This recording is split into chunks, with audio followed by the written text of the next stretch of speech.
दोस्तों नमस्कार। मैं हूं राकेश कुमार। आप देख रहे हैं मत अभिमत। शिक्षा विभाग और बिहार का शिक्षा विभाग मतलब कि प्रयोगों का जखीरा, प्रयोग स्थली। रोज नए नए प्रयोग होते हैं। के पाठक साहब थे, उनका अलग रुतबा था, अलग कार्यप्रणाली था। अब एस आए, एस सिद्धार्थ, उन्होंने भी अपने ढंग से काम करना शुरू हुआ। लेकिन बदलाव रोज कहीं ना कहीं होता है। कभी शिक्षकों के अटेंडेंस को लेकर, कभी छात्रों के अटेंडेंस को लेकर, कभी एमडीएम को लेकर मतलब मध्याह्न भोजन को लेकर रोज नए नए प्रयोग होते रहते हैं।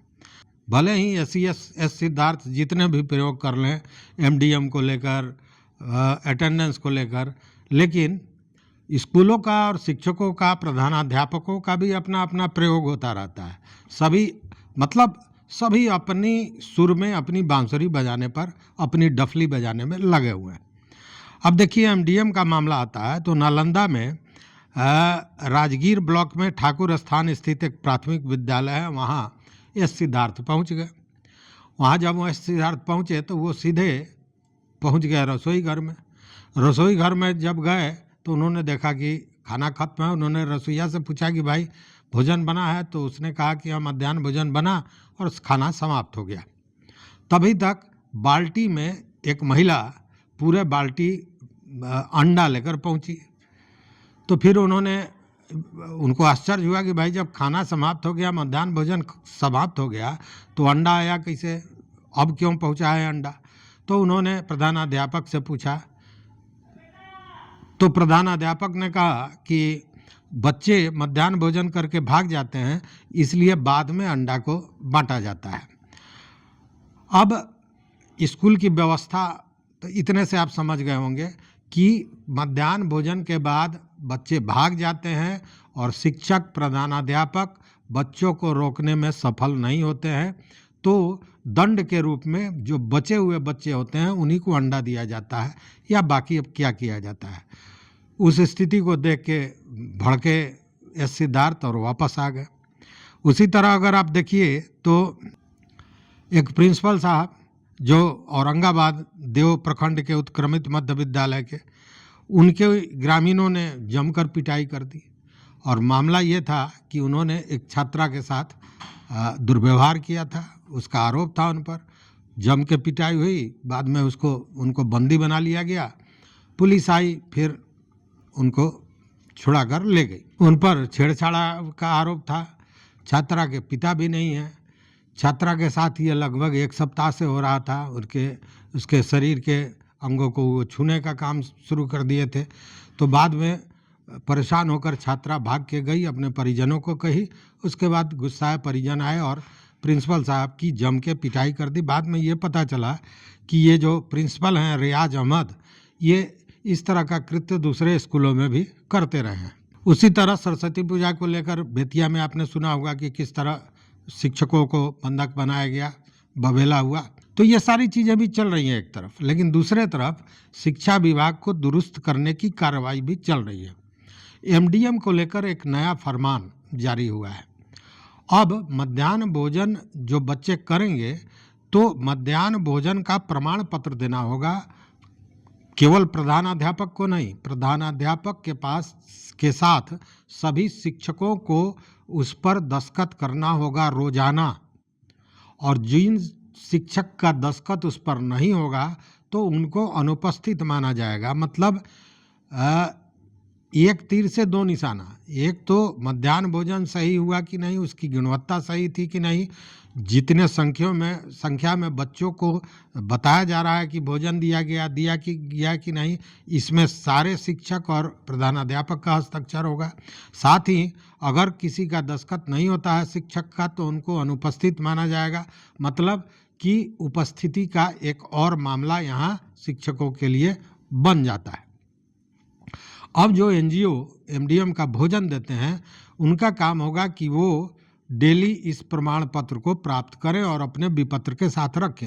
चूंकि इसी आधार पर जो कार्यक्रम पदाधिकारी हैं वो एमडीएम का पैसा देंगे, भुगतान करेंगे। अगर गुणवत्ता को लेकर शिक्षक समझ रहे हैं कि ठीक नहीं है या असंतुष्ट हैं, या छात्रों की संख्या को लेकर असंतुष्ट हैं, तो उनको उसी में वो कारण भी लिखना होगा। और ये जो प्रमाण पत्र है ये बड़ा आवश्यक होगा। अगर प्रमाण पत्र नहीं होगा तो एमडीएम का भुगतान नहीं होगा। मतलब इसमें कई चीज़ें, मध्याह्न भोजन की गुणवत्ता उसमें आ जाएगी बात। दूसरी बात, मध्याह्न भोजन कितने बच्चों को दिया गया वो संख्या भी आ जाएगी। और तीसरे बात, सारे शिक्षकों की उपस्थिति भी आ जाएगी। तो इन तीनों चीज़ों पर नज़र रखी जा सकेगी। इसको लेकर ये एक नया फार्मूला बनाया है एस सिद्धार्थ ने। तो ये तो एमडीएम का मामला हुआ। अब चलिए ज़रा देख लेते हैं कि एक नया मामला अब ये आया है। जैसे पहले ऐप के द्वारा शिक्षकों का हाजिरी बनता था, उनकी उपस्थिति बनती थी। अब जो एस सिद्धार्थ का नया फरमान आया है उसके तहत अब छात्रों की हाजिरी भी बनेगी ऐप के द्वारा। मतलब ई शिक्षा कोष द्वारा छात्रों की उपस्थिति भी दर्ज की जाएगी, उसको अपलोड किया जाएगा। इसको लेकर उन्होंने सारे जो जिला शिक्षा पदाधिकारी हैं उनको पत्र दिया है। अभी जो ये पायलट प्रोजेक्ट बन रहा है उसमें 5 जिलों में यह शुरू होने जा रहा है। और वो 5 जिले हैं पटना, नालंदा, वैशाली, जहानाबाद, सारण और भोजपुर। अब इसमें जो डीओ हैं इनको पत्र दिया गया है। पत्र में निर्देश भी दिया गया है कि प्रथम चरण में जो पायलट प्रोजेक्ट बनेगा उसमें केवल कक्षा 3 मतलब क्लास 3 के बच्चों की हाजिरी ऐप द्वारा बनाई जाएगी। इसके लिए प्रत्येक ज़िले में 5 स्कूलों को पायलट प्रोजेक्ट के तहत रखा गया। मतलब प्रत्येक ज़िले में 5-5 स्कूल, मतलब कि प्रति ज़िला 5-5 टैब दिया जाएगा। और उसी टैब में वो ई शिक्षा कोष के द्वारा टैब से ये हाजिरी बनेगी। और केवल हाजिरी ही नहीं बनेगी, हाजिरी के साथ साथ उनका जो अर्धवार्षिक परीक्षा फल होता है, परीक्षा परिणाम होता है, वार्षिक परीक्षा परिणाम होता है, उनको जो उनका जो पाठ्यक्रम होता है, जो पढ़ाई होती है, ये सारी चीज़ें उसी ऐप में देना है। और अभी यह शुरू हो रहा है केवल कक्षा 3 के लिए। इसके लिए बजाते प्रशिक्षण भी दिया जाएगा कि कैसे इसको करना है। इसको लेकर जो आदेश आया है उसमें कहा गया है कि 8/2/24 तक, मतलब 8 फरवरी 24 तक डीओ राज्य का जो कार्यालय है, मतलब विभाग से, पटना विभाग से, वो अपना टैब ले लेंगे।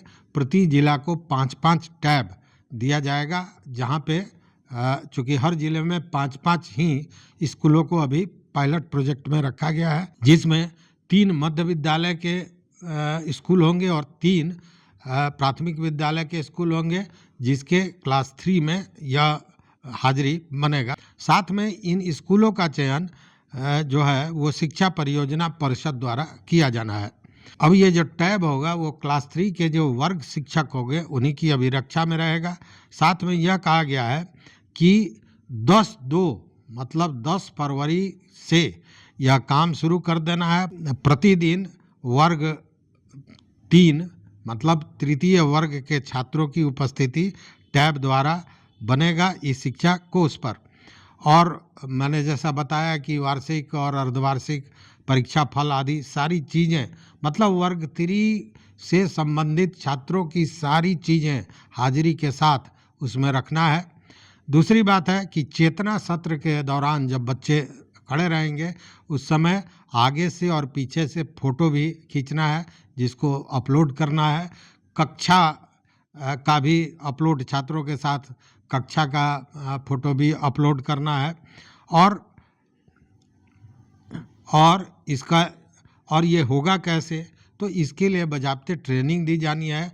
जो 8 फरवरी को ये ट्रेनिंग दी जाएगी और यह ट्रेनिंग जो होगी वो शाम में 4 बजे से होगी, जिसमें सभी प्रधानाध्यापक होंगे, प्रभारी प्रधानाध्यापक होंगे, वर्ग 3 के जितने वर्ग शिक्षक हैं वो होंगे, डीओ होंगे, डीपीओ होंगे, ये सारे लोग उसमें उपस्थित होंगे इस प्रशिक्षण में। और उसके बाद से ये जो हाजिरी है वह बनना शुरू होगा ऐप द्वारा, जो ई शिक्षा कोष है उस पर। इसके लिए टैब दिया जा रहा है। तो यह फिर एक नया प्रयोग है। अब देखते हैं कि यह प्रयोग कितना सफल होता है, चूँकि इसी के चलते पायलट प्रोजेक्ट में मात्र 5 जिलों में शुरू हो रहा है और हर जिले के 5-5 स्कूल में केवल कक्षा 3 में ही अभी यह शुरुआत की जा रही है। अगर ये सफल होता है तो इसको बढ़ाया जाएगा और मुझे लगता है कि सारे वर्ग में इस तरह की स्थिति की जाएगी। लेकिन अब देखने वाली बात है कि यह कितना सक्सेसफुल होता है, चूँकि फिर वही बात आएगी, कहीं ऐप काम नहीं करेगा, कहीं ऑनलाइन में मामला आएगा, कहीं नेट का प्रॉब्लम होगा, तो ये सारी चीज़ें आएंगी। धीरे धीरे देखते हैं कि अब इसमें कौन कौन सा मामला आता है। चूँकि जब शिक्षक बना रहे थे हाजिरी ऑनलाइन, तो आपको याद होगा कोई छत पे जा रहा था, कोई फुलवारी में जा रहा था, कोई खेत में जा रहा था और वहाँ से हाजिरी बन रहा था। तो अब इसमें बच्चे कैसे फुलवारी और खेत में जाएंगे, अभी देखने वाली बात है। लेकिन प्रयोग है, अगर प्रयोग सफल होता है तो इसका लाभ भी होगा, इसमें भी दो मत नहीं है। तो इस वीडियो में बस इतना ही। देखते रहिए मत अभिमत। मित्रों, चैनल पर नए हो तो सब्सक्राइब कीजिए, लाइक कीजिए, दोस्तों के साथ शेयर कीजिए और अपना विचार जरूर दीजिए। बहुत बहुत धन्यवाद, कोटिशः आभार।